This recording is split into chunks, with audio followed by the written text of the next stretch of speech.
Hello. Good afternoon on this Tuesday. Isis So They Loose here live with y'all. Y'all hear this?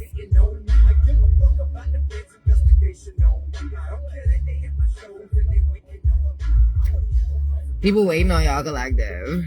People think they know y'all collective. Somebody called you fake collective. You don't know me. Just remember, you don't know me. What's like collective? Feel like you've had to check a couple people from the past and just remind them, like, hey, listen, you don't know me. Okay?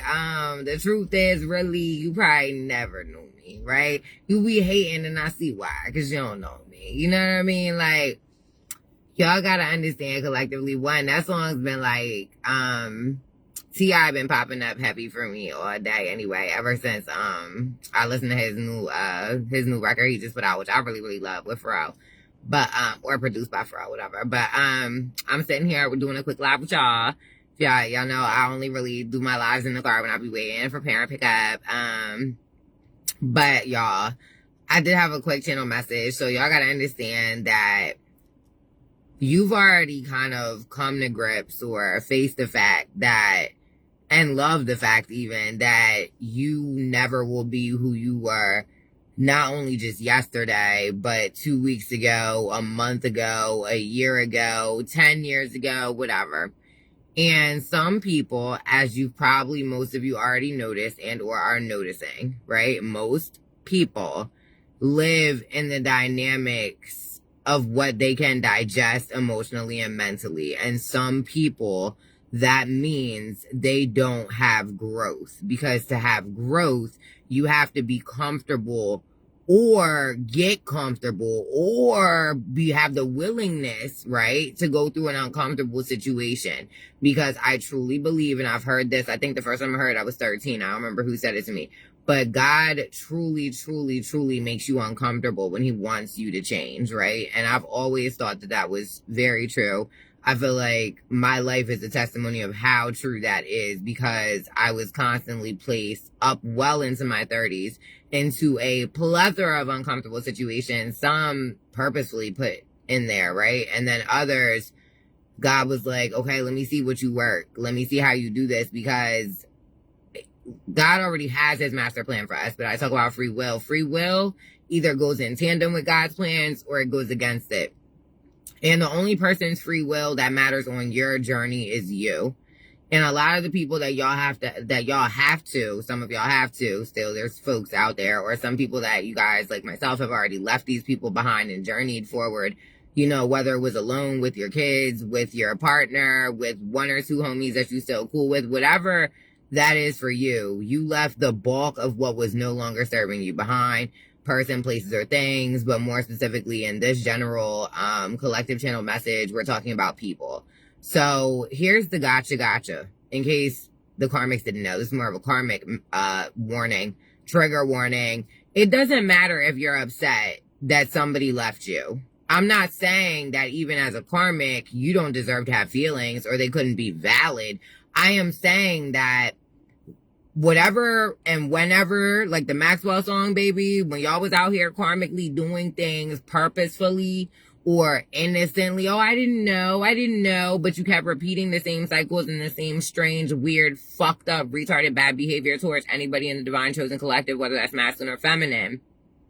You signed up for divine masculine or feminine to hex you or X you out, so to speak. And when I say hex, I mean it caused you a vexing, right? Because a lot of these people are vexed. They're confused, or they're mad, or they're sad. Some of them are remorseful. Some of them are like, maybe we shouldn't have done what we did. Some of them want to circle the block or have already. Some of them are still in low vibrational energy and are jealous that you got away from them and only want to circle the block to further bring you down or show people that you're really not changed or you're really not who you said you are. When in all actuality, the thing that bothers these people the most is that you told one or all of them or two or three of them, you know, back when you were a little probably more loose lips or whatever the case may be, that are talking to these people or whatever, that like these were some of your plans, or these are some of the things you wanted to do, or these are going to be certain things that you want to implement in your life, or when you implement this thing, and you were always manifesting with your conversations, but you had adverse energies like, oh, she's not going to do it, even if they didn't say it to you, right? They thought about it. And that caused energetic delays with you guys, and spiritually you realized that.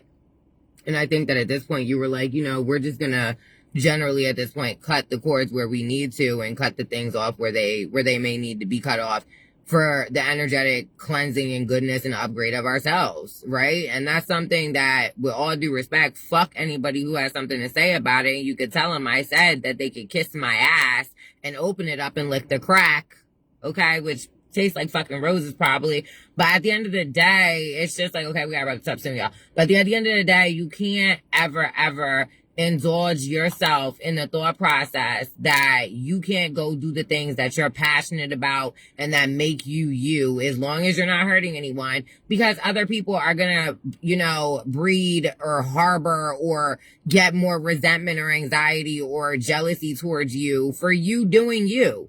If they wanted to come along with your journey, they should have treated you better. If they wanted to have success on their own, they should have fucking tried harder. You know what I mean? Not everything could be your fault, confirmation, because you chose the better route. And sometimes low vibrational people, right? I'm not talking about somebody who's just in a sad circumstance, because I've been there, you know, years before, whatever, that's like, oh, things could be better. But I never hated on nobody. I never prayed on nobody's downfall. I never, even my enemies, I never ever went out my way to have an ill thought about any of them unless they did something to me. And again, that's not me having a ill thought against, like, you did some shit to me. Of course I don't fucking like you, bitch. You did some weird fucking shit.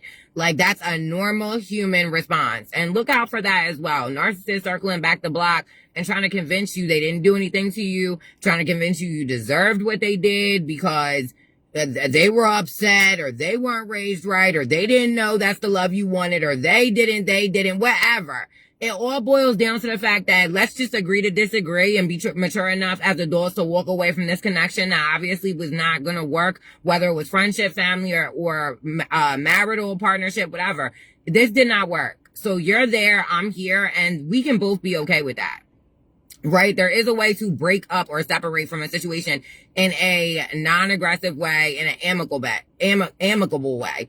And even if both parties don't like the breakup or the separation or the friendship dissolving or whatever, it doesn't give not any near one part of the party there then a right to try to hurt, humiliate, you know, just do really ultra weird behaviors towards the other party and then circle the block once they say, oh, I couldn't get you back, and I couldn't get you back in by being a dirty person with filthy energy. So now let me do the guilt and shame and, oh, well, if you're like this now and you should be my friend, and then they want to rage bait you or whatever. It's like, yo, at the end of the day, I left you where I left you because you bring about feelings in my soul that I know I'm healed from. And the only reason they're back arising is because you're trying to push them into my energetic field. And at that point, not only is that narcissistic and selfish, it's fucking abrasive. And that is what I call energetic rape and molestation. Because why do you want to force your negativity upon me in such an energetic way that my body may have a physical reaction and or whatever? So I'll be back on to talk to you guys later and get with you guys later. I have some new surprise decks and things to show you guys. So I love you. I'll talk to you later.